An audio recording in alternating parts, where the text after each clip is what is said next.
اعوذ باللہ من الشیطان الرجیم بسم اللہ الرحمن الرحیم. عبید علی، سینٹر فار کوالٹی سائنسز.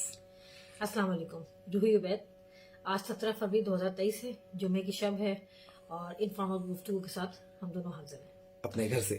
جی، آج کا موضوع ہے پروسیس ویلیڈیشن. سوال اس کے متعلق ہے. اچھا، میں پہلے یہ بتا دوں کہ پروسیس ویلیڈیشن کا کانسیپٹ 1980 سے پہلے کا ہے، اور ایوالو ہوتا ہوتا سائنس کے ساتھ ابھی اچھا خاصا ایوالو ہو چکا ہے، اور اس میں اچھی خاصی سائنٹیفک پرنسپلز انوالو ہیں، اور ہم 2023 میں کھڑے ہیں، اور ہم آج گفتگو کریں گے کہ پروسیس ویلیڈیشن کا کیا کانسیپٹ ہے. جی، ایولیوشن تو کم سم ایسے ہی ہو گیا جیسے پہلے موٹر سائیکل تھی اور اس کے بعد جہاز آ گیا ہے. تو اتنا ہی ایولیوشن ہو چکا ہے پچھلے، اگر ہم اس کو دیکھیں 40 برسوں کے اندر. تو 83 میں پروسیس ویلیڈیشن کہاں پہ کھڑا تھا، 87 میں US کی گائیڈنس آتی ہے اور 2011 میں گائیڈنس آتی ہے. لیکن آج ہم جو بات کر رہے ہیں یہ 2023 ہے، اور 2011 اور 14 کے درمیان جو گائیڈنس میچور ہوئی ہے وہ اس کو ہم اپنا موضوع کی طرف رکھیں گے. تو پہلے تو یہ بتائیے بس اب کہ پروسیس ویلیڈیشن ہے کیا، جسے ہم پروسیس ویلیڈیشن کہتے ہیں. اچھا، یہ مشکل چیز آپ مجھ پہ چھوڑ رہی ہیں. یہ آپ بھی بتائیں پروسیس ویلیڈیشن کیا، آپ کیسے بتائیں گے؟ چلے پھر اس کا جو دیکھتا ہوں کہ دیکھیے، ہاں سب. آپ کا پروسیس کتنا مضبوط ہے اور کتنا قابل اعتماد ہے کہ وہ کنسسٹنٹ کوالٹی کی ڈرگ بنا سکتا ہے. اچھا، ہم دوائیوں کی مینوفیکچرنگ کی بات کر رہے ہیں. جی، مینوفیکچرنگ پروسیس کتنا قابل اعتماد ہے؟ مینوفیکچرنگ پروسیس آف ڈرگ وہ کتنا قابل اعتماد ہے، کتنا مستحکم ہے، تو ہم اس کی بات کر رہے ہیں. دیکھیے، جو دوا ہے نا، اس کا ایک آؤٹ پٹ ہوتا ہے. آؤٹ پٹ جو ہے وہ ایک پرومس لے کر جا رہا ہوتا ہے. ہم پرومس کو آپ دیکھیں وہ کرتے ہیں، پروموٹ کرتے ہیں. ایک پرومس لے کے جا رہا ہوتا ہے، ایک آپ کا کمٹمنٹ لے کے جا رہا ہوتا ہے، آپ کا ایک لحاظ سے کلیم لے کے جا رہا ہوتا ہے. وہ کلیم کیا ہے کہ دوا اثر کرے گی، ہر ڈوز اثر کرے گی. تو اس کو دیکھنے کے لیے کچھ کوالٹی ایٹریبیوٹس ہوتے ہیں. تو وہ جو کوالٹی ایٹریبیوٹس ہیں، جہاں تک انسانی آنکھیں ایک دوا کو جانچ سکتی ہیں، اس کو ہم کوالٹی ایٹریبیوٹس کہتے ہیں. اور اس میں سے کچھ کوالٹی ایٹریبیوٹس کرٹیکل ہوتے ہیں، جو ڈرگ کی ریلیز کے لیے، ڈرگ کی اندر کتنی ڈرگ موجود ہے، اس میں کوئی کنٹامنیشن تو نہیں ہو گئی ہے، اس کا اندر جو پریزرویٹو ڈالا گیا ہے وہ پریزرویٹو ہے یا نہیں. مختلف ڈوزیج کے اندر مختلف کوالٹی ایٹریبیوٹس ہوتے ہیں. تو کوالٹی ایٹریبیوٹس کا جو تعلق ہے کرٹیکل کوالٹی ایٹریبیوٹس کا، وہ سمجھ لیجئے کہ ایک لحاظ سے گھر ہے، اور ایک گھر کے اندر کھڑکیاں بھی ہیں، دروازے بھی ہیں، اور اس کی باہر سے دیکھیں گے تو اس کی دیواریں بھی ہیں، اس میں پائپ بھی لگا ہوا ہے. اب اس گھر میں ہوا بھی لگ رہی ہے، اس گھر میں پانی بھی لگ رہا ہے بارش کا، اس گھر میں طوفان بھی آ رہا ہے، روشنی بھی آ رہی ہے. تو یہ سب چیزیں گھر کو کتنا نقصان پہنچاتی ہیں. اگر نقصان نہیں پہنچ رہا اس کے پائپ میں، اس کی گیلری میں، اس کی دیواروں میں، تو وہ ہم دیکھتے ہیں. اسی طریقے سے مٹیریلز ہیں، مٹیریلز کے اپنے ایٹریبیوٹس ہیں جو دوا بنانے میں استعمال ہوتے ہیں.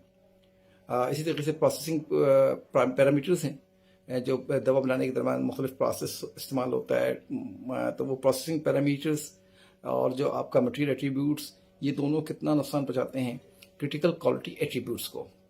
اس کو ہم ناپتے ہیں اور اسے کہتے ہیں ہاں یا تو سب کہتے ہیں ویلیڈیشن اس کے اندر، ڈرگ کے اندر.